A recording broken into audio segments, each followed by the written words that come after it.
আমাকে আপনাকে সৃষ্টি করেছে একমাত্র আল্লাহ তাআলা ইবাদত করার জন্য। অন্য কোনো উদ্দেশ্যে কিন্তু আল্লাহ তাআলা আমাকে আপনাকে সৃষ্টি করে নাই, শুধু একমাত্র তার ইবাদতের জন্য সৃষ্টি করেছে। কি জন্য? আল্লাহ তাআলা চান যে দুনিয়াতে পাঠানোর পরে আমাকে আপনাকে পরীক্ষা করবে। আল্লাহ তাআলা কি বলেন? আহসানু আমালা, তোমাদেরকে দেখা হবে কে সবচেয়ে উত্তম আমল করে নিয়ে আসতে পারে। এটাই আল্লাহ তাআলা দেখবেন, অন্য কিছু দেখবেন না। আল্লাহ তাআলা এটা দেখবেন না যে দুনিয়াতে তোমার কত সম্পদ ছিল, কত কিছু তুমি মালিক ছিলে, কত টাকা পয়সার মালিক ছিলে, এটা কিন্তু আল্লাহ তাআলা দেখবেন না। আল্লাহ তাআলা শুধু দেখবেন যে তোমার ঈমান, তোমার আমল।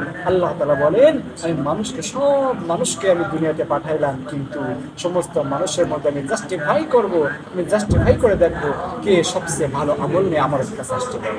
যে ভালো আমল নিয়ে আসবে আল্লাহ তাআলা তার জন্য জান্নাত রাখবেন।